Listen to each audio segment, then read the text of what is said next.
You really need a card to know who that's from.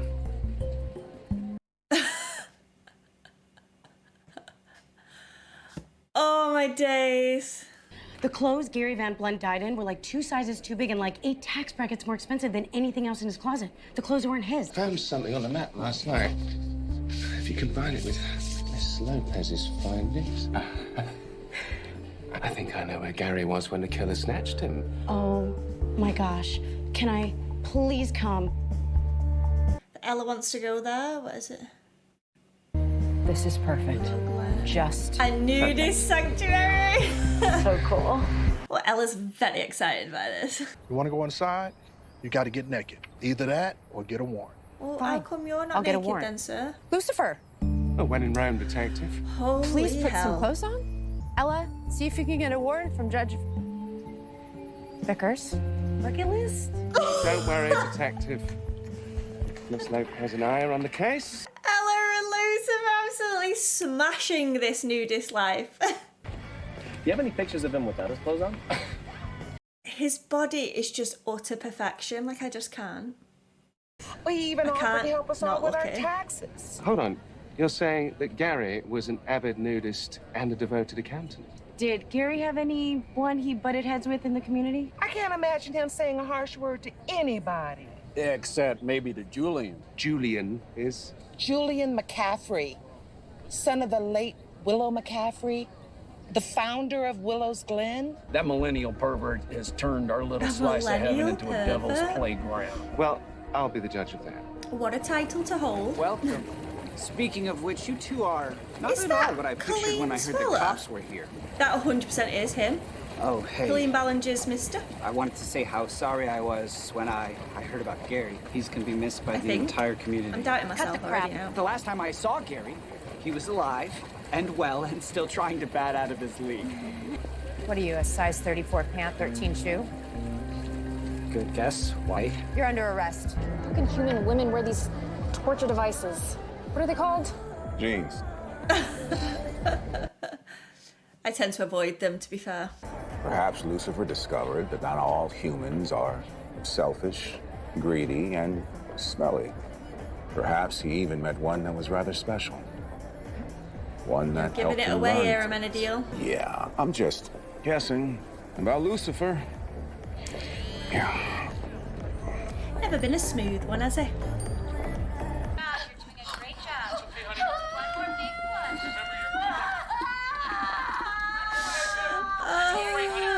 So at least Maze went to the Lamar's class and was like, I'll step in while Amenadiel's not here. Because I thought she'd be too high with Eve. In your arms, your baby Linda will looks feel like she's, safe and a little overwhelmed. satiated, and most of all, loved. The bonds they form with you now are the foundation for healthy and nurturing relationships. That was Maze's beautiful, mum left. wasn't it? I'm so glad you're here, Maze. She couldn't take it. Not to mention you were seen arguing with him on the day he was murdered. Just checking Things aren't his looking good for you, his Julian. clock in a Yeah, bloody I'm not too worried. investigation. You mad lad? Why is that? Also, did I just call it a clock instead of a watch? I think I did. What happened to the $2 million bail? Already paid in full. Well, this was fun, but Wow. I've got a naked limbo contest to judge it for, so... He's one of those. How did he get away with this? Yeah, McCaffrey. That's his mom's maiden name. Guess who his dad is? Jacob Tiernan. But as in Tiernan Shipping? That's right. Guy practically owns every port in the Pacific. Yeah, money like that behind the guy's practically untouchable. No one's untouchable. Yes, Chloe. I love that sort of attitude. You've got this. The fact that Chloe's present was so thoughtful and Eve got a doll. You were definitely in the doghouse here. I know you're angry. I'm not angry. I mean, I was. I used to be just like you. With Adam. Oh, I see.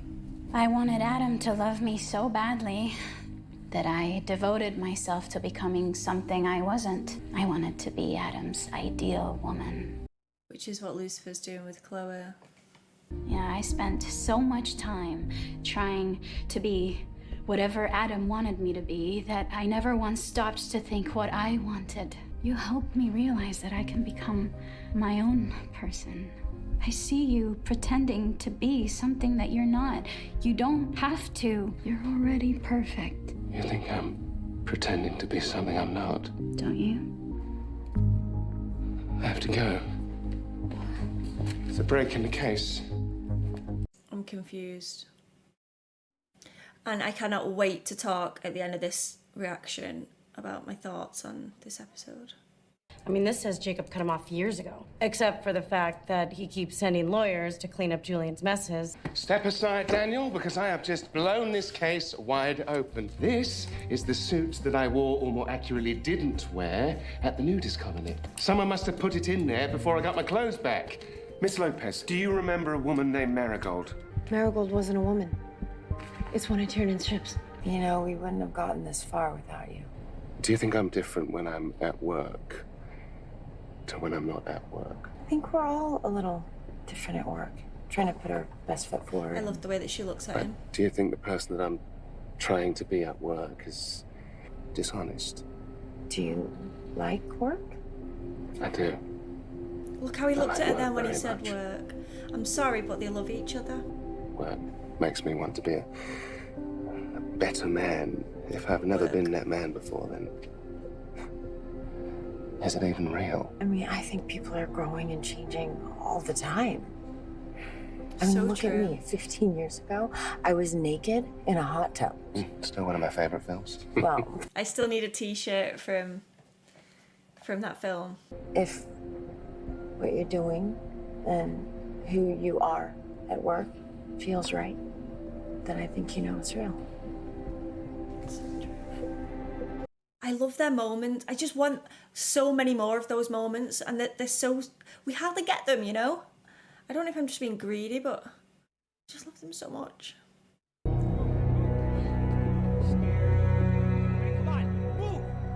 So, Julian was using Daddy's shipping company as what, slave transport? Gary must have found out somehow. What a Julian vile killed him individual. before Gary could expose the operation. Jesus. Yeah, that was quick. On the ground They're now! such a good team, guys. He's gonna show him his face, isn't he? I hope he does. Julian, you're a slippery one, aren't you? But then again, most cockroaches are. Do you think my dad's any better than me? What kind of man pretends to be something he isn't? And there it is. There's the parallel. It's your lucky day. Decided to leave your punishment to the police. LAPD, don't move! Oh my God! He just shot her. He's gonna blame himself for that now. He's gonna blame himself for that. Because he'll think that if he did just channel himself and take that, like, the bad guy, he wouldn't have shot her. That's what he's gonna be thinking now. Because he did the right thing by letting the police deal with him. You think you're helping Lucifer, but you're not. You're a wrecking ball, and everything you touch turns to shit. First Fuck Charlotte, off, now Dad. John. When are you gonna learn? You're not one of the good guys. Piss off. There's a house on that property. Is he gonna run away now? Because of this? Okay. I tried to be something I wasn't. A very bad man got away. Well, we can't let him get away with that. He should be punished.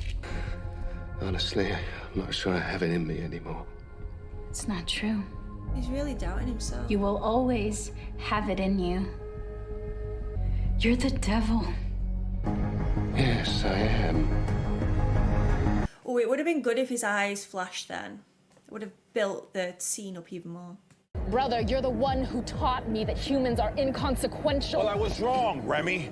They are living, breathing beings created by our Father. And I promise you I won't hurt the child. And what about the mother?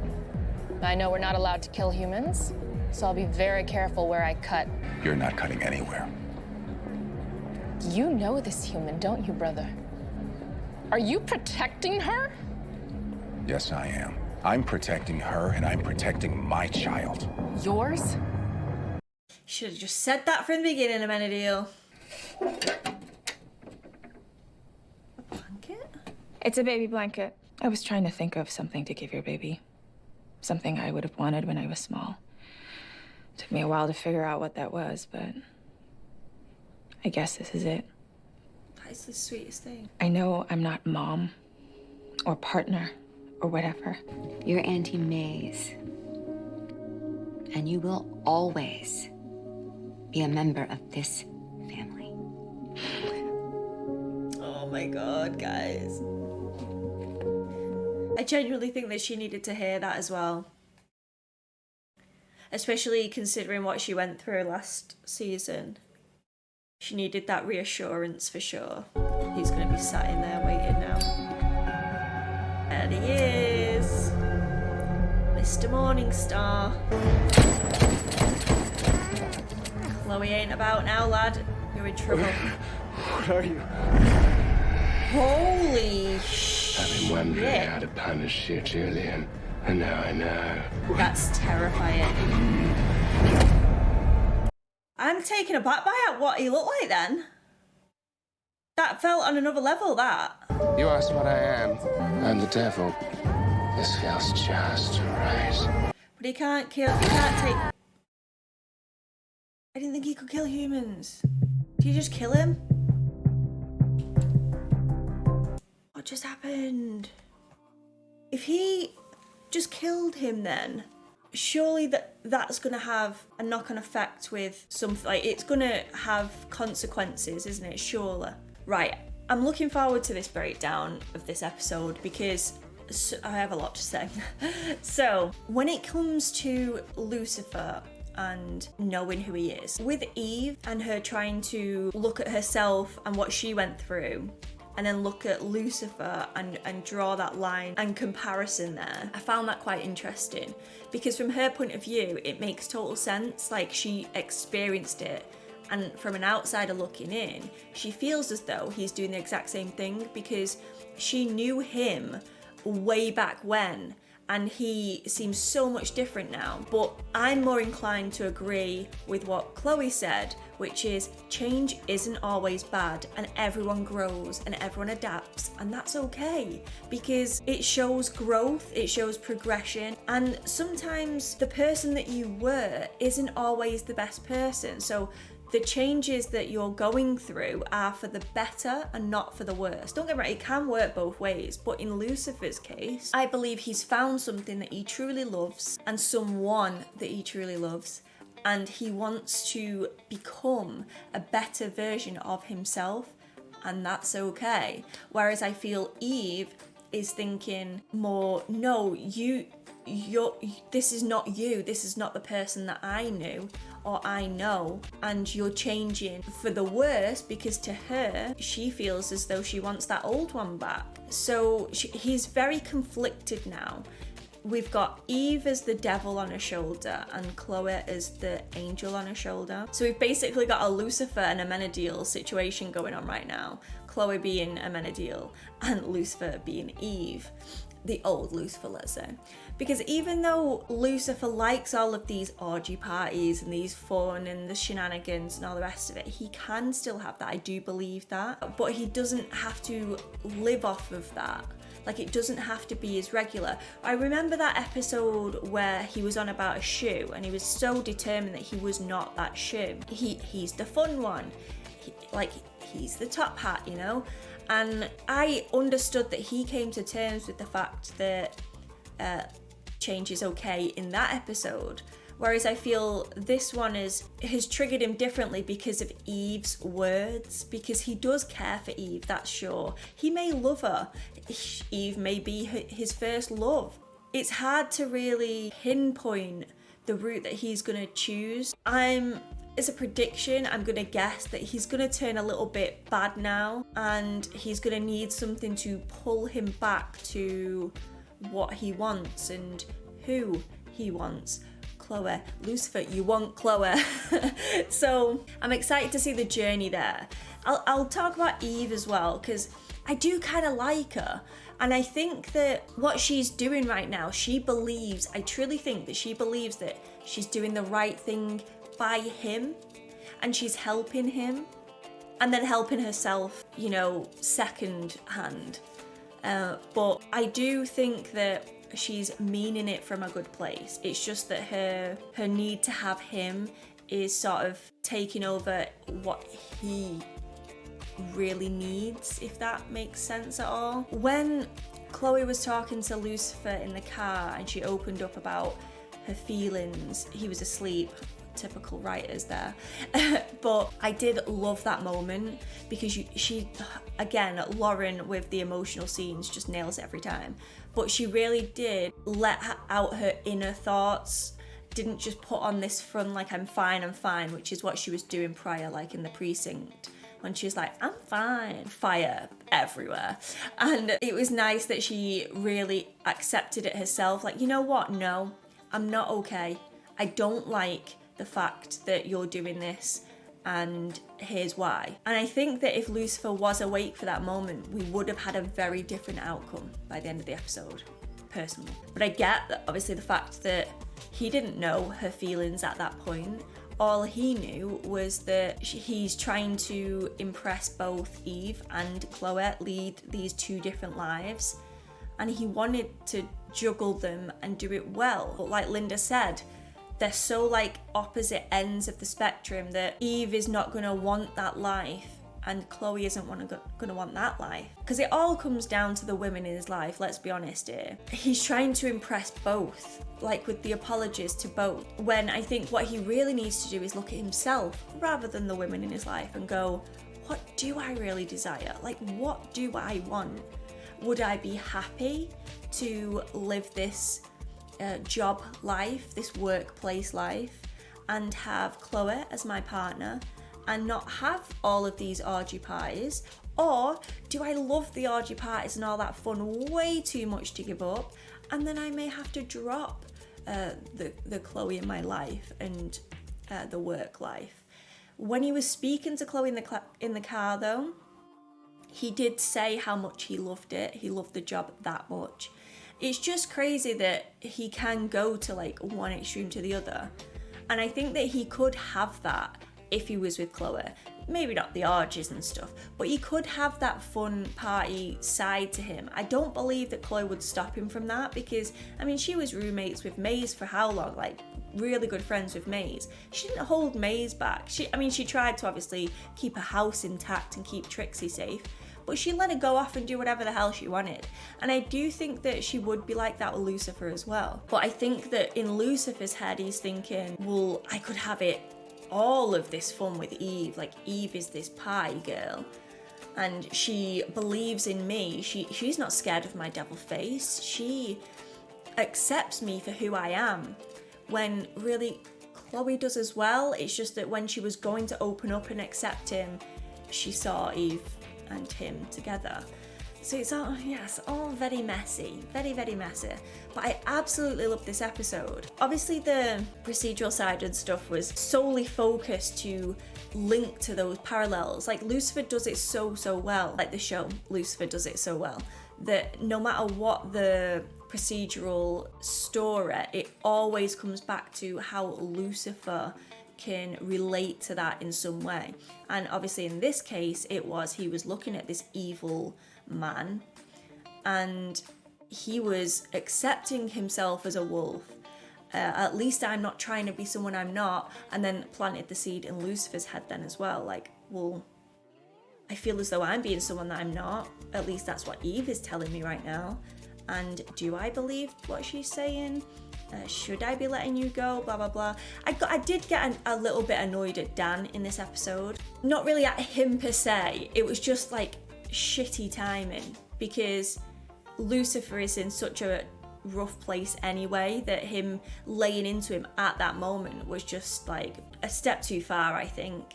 Plus, Dan's like anger and stuff is obviously linked to losing Charlotte, and he's going through his own stuff right now. And he's then letting that out on him and pushing blame more so on Lucifer for those things. Even though it was Pierce that shot that gun. That is where the blame should lie. But yeah, I mean, I get why Dan is acting the way he is, because he is suffering himself, but it's just hard to watch him push that blame and anger onto others. Yeah, a little bit annoying. It's misplaced in my opinion.